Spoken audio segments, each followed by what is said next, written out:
क्या होगा अगर हम अर्थक्वेक और सुनामी को यूज करके इनसे पावर बना सके तो, या हम सोलर सिस्टम के हर प्लेनेट को टेराफॉर्म कर सके, यानी हमारा रहने लायक बना सके। ये तो बस कुछ ऐसी चीजें हैं जो मुमकिन होगी अगर ह्यूमन सिविलाइजेशन आने वाले वक्त में और एडवांस हो जाती है। तो इंसान इस लेवल तक कैसे पहुंचेंगे, क्या क्या मिस्टीरियस चीजें आ सकती हैं, और हमें ये क्यों लगता है कि हम इतने एडवांस भी हो पाएंगे। आप देख रहे क्रॉस फायर डायमेंशन, और ये आखिर होगा क्या अगर हम टाइप 1 सिविलाइजेशन बन जाए। दुनिया की सिविलाइजेशन को एक आडा से स्केल के मुताबिक अलग अलग लेवल में रखा जा सकता है। ये एक सिविलाइजेशन के इनके पास मौजूद सारी एनर्जी को यूज करने के हिसाब से बनता है और 1 से लेकर 3 तक के स्केल में रखा जाता है। इस वक्त ह्यूमन सिविलाइजेशन टाइप 1 सिविलाइजेशन तक भी नहीं पहुंच पाई है। ऐसा इसलिए क्योंकि इंसान अर्थ पे मौजूद एनर्जी की हर फॉर्म को इस्तेमाल नहीं कर पाते हैं। हम वुड, कोल, ऑयल का तो इस्तेमाल कर लेते हैं, जबकि और भी बहुत सारी रिसोर्सेस मौजूद हैं। अगर ह्यूमन सिविलाइजेशन इनमें से किसी भी टाइप की सिविलाइजेशन में इवॉल्व हो जाती है तो क्या बदलाव आएंगे। नंबर 1, टाइप 1 सिविलाइजेशन का मतलब होगा कि हम अर्थ पर मौजूद सारी की सारी एनर्जी को यूज कर पाएंगे। इसका मतलब होगा कि हम फॉसिल फ्यूल को अलविदा कह चुके होंगे, क्योंकि ये सीमित हैं और अनस्टेबल हैं। यानी हम हमेशा ऐसे चलते नहीं रह सकते, बल्कि हम अपनी एनर्जी के जरूरत के लिए हवा, सूरज की रोशनी और वाटर का इस्तेमाल करेंगे। और क्योंकि ये एनर्जी आसानी से हमारे पहुंच में आए, तब आपको बिजली के बिल भरने की जरूरत नहीं होगी। एक टाइप 1 सिविलाइजेशन में हम लगातार एनर्जी का इस्तेमाल कर रहे होंगे। ये ऑक्सीजन जितनी ही जरूरी होगी। हम नेचुरल डिजास्टर जैसे कि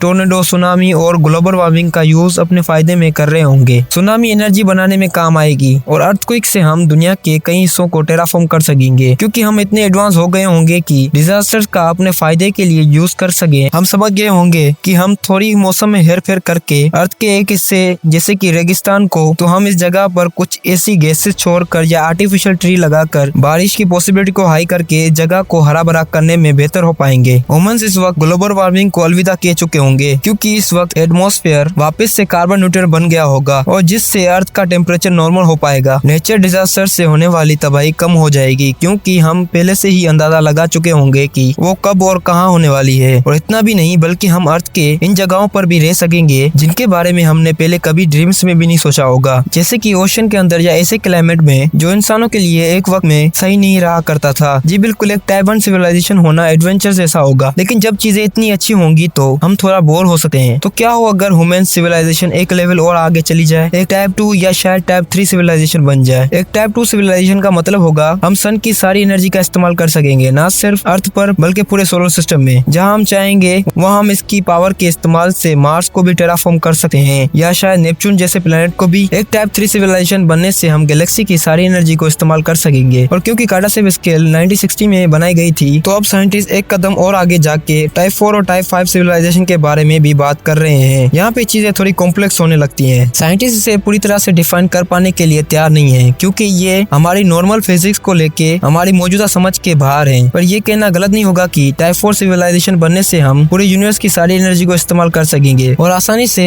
इस एनर्जी को एक से दूसरी जगह ले जा सकेंगे। और एक टाइप 5 सिविलाइजेशन बनने का मतलब होगा कि हम एक तरह से black holes, quasars, wormholes, dark matter, 4 type of matter, dark energy, antimatter का यूज करके इनकी एनर्जी को अपने हिसाब से इस्तेमाल करना सीख गए होंगे। पर ये नहीं कहा जा सकता कि हम ह्यूमंस इस लेवल तक पहुंच पाएंगे या नहीं। पर साइंटिस्ट ये बिलीव करते हैं कि हम अगले 100 सालों में टाइप 1 तक पहुंच सकते हैं, लेकिन ये तब होगा जब हम ये मान लें कि इतने लंबे वक्त तक ह्यूमंस सर्वाइव कर पाएंगे। जिस तरह से ग्लोबल वार्मिंग बद से बदतर होती जा रही है और इंसान इसे रोकने के लिए जल्दी सही कदम नहीं उठा रहे हैं, तो ये नहीं कहा जा सकता कि आगे क्या हो सकता है। और एक टाइप 2, टाइप 3, टाइप 4 और टाइप 5 सिविलाइजेशन में क्या क्या मेजर चेंजेस और मिस्टीरियस थिंग्स हमको देखने को मिलेंगी। पर अगर टाइप 6 और टाइप 7 सिविलाइजेशन की बात की जाए, तो ये सब जानने के लिए जुड़ी रही है हमारे साथ। बट पैरेलल वर्ल्ड और मल्टीवर्स का क्या?